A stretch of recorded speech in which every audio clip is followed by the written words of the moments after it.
What does Vedanta say about the nature of our human experience, and why do we suffer so much? As the Buddha pointed out, life is suffering.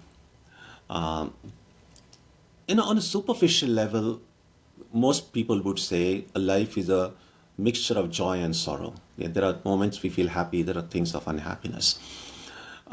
But in Buddha's thought, he himself was the prince. He didn't lack anything before he renounced and became a monk. But he didn't say that life is filled with joy and sorrow. He just said it's suffering. We see in the Gita speaks about the world as a joyless place, as an abode of sorrow. Now, this seems to be rather pessimistic descriptions about the world. But considering that these descriptions were given by people whom today we see as enlightened beings, we kind of need to then say, what did they exactly mean by it?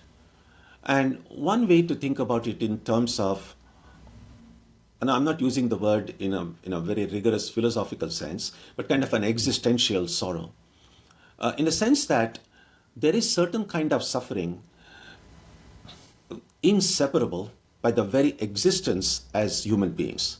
As human beings, we have a body, we have a mind. Now, no matter how much organic food we eat or how much exercise we take, illness is something nobody can say that I will never fall ill or I will never had illness.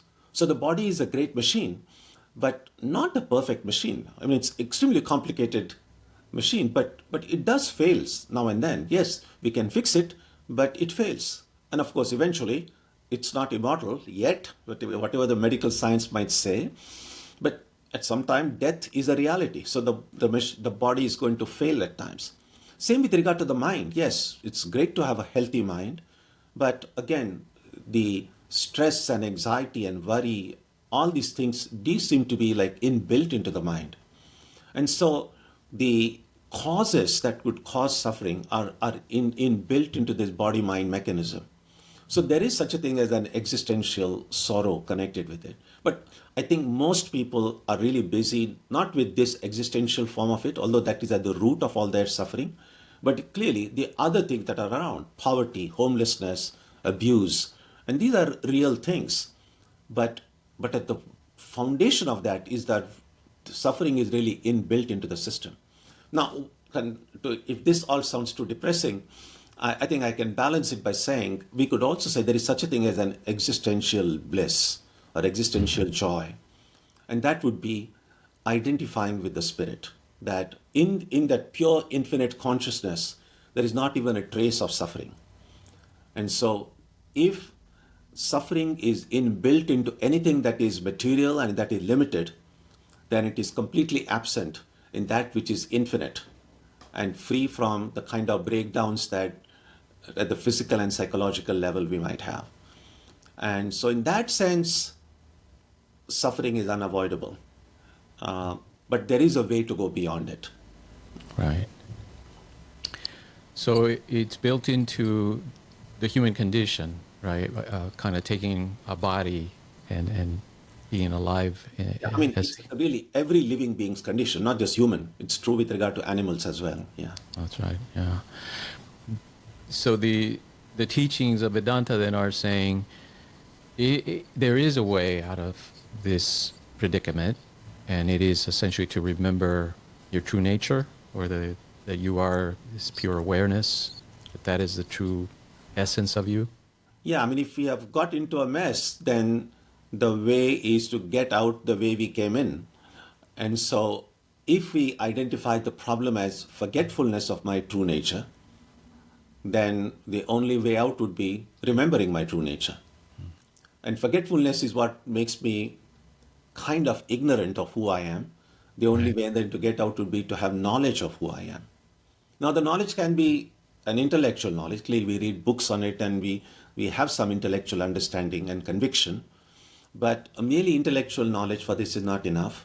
It has to be an experiential knowledge. So it's not just that I read and I'm intellectually convinced that, oh, I'm this infinite consciousness, but the same certitude with which I see that now, I don't have any doubt right now, like I'm a human being. I don't need to read any book to know that I'm a human being. Now, with the same certitude, if I know I'm this infinite being, I'm just consciousness. That doesn't mean that the world should necessarily disappear for me. I Right. might still, I don't think seeing the world of multiplicity itself is a problem, but seeing it as independent, having an independent reality of its own, that's a problem.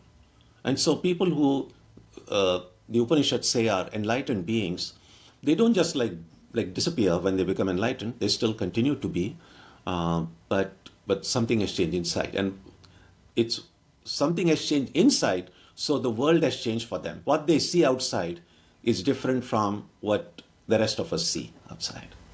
Yeah. And so the obstacles to that realization is simply our own forgetfulness, our, our attachment to things as separate from us, kind of thinking that if I obtain things from the outside or from the world, or the objects of the world, they're going to fill me with happiness or protect me somehow from that suffering. Yeah, I mean, if I'm infinite, then there can be only one infinite. There cannot be two infinities. So I'm the only being that exists. And if I forget that, then the sense of completeness that I have, I suddenly then begin, if I forget myself, then I begin to feel that I'm incomplete in some way. And then the rest of our life is somehow to kind of that hole that is we feel inside. I must complete it in some way. And all the desires that we have is with the idea that, oh, somehow if I get this, if I only get this thing, then I'm just going to be fine. And then we keep on feeling. And I think it was Houston Smith who said, and I believe somebody actually said that even before him, but I read it in Houston Smith's book, when he said that there is a God-shaped hole in our heart. And people try to fill it up with all sorts of things, and it never really fits in. Right. And so that's the idea, that the sense of incompleteness, and which makes me desire things. And the only way that hankering desire for external objects and things will disappear is when I feel complete. And to some extent, you can see when we are fast asleep, when we are not even dreaming, in that state of deep sleep, we kind of have very close to a sense of completeness. Right. In that state of deep sleep, there is no stress, there is no anger, there is no hatred. We're just fine, except that we are completely ignorant. If a stupid person goes to sleep, the next morning, the person is still stupid. So what we want is that experience of deep sleep, but in a full state of consciousness.